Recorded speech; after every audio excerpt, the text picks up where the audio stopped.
Hi guys! So update lang dito sa SAW. Nga pala guys, ayan may 1,383 na ako. Pero, try natin mag-withdraw yan.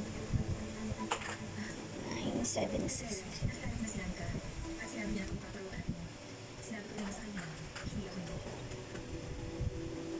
09,763. Ayan guys.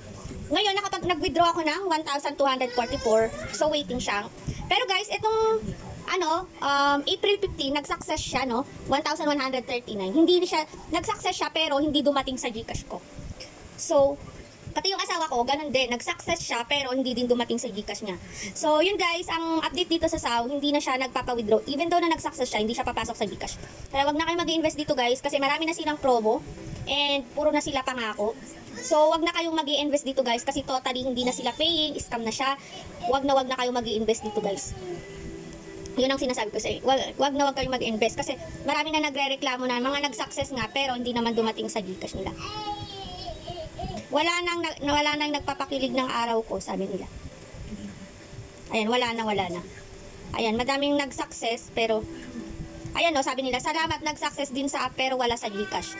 So, marami ng member, yung mga nagreklamo na hindi dumating sa GCash nila yung withdraw nila pero nag-success sa app. Tapos guys, ayun guys, talo yung mga nasa huling sumali dito. So, yun, kasi matagal na to, halos 1 year na rin siguro. Kaya marami na din sila sigurong na nakuha ang pera sa mga tao.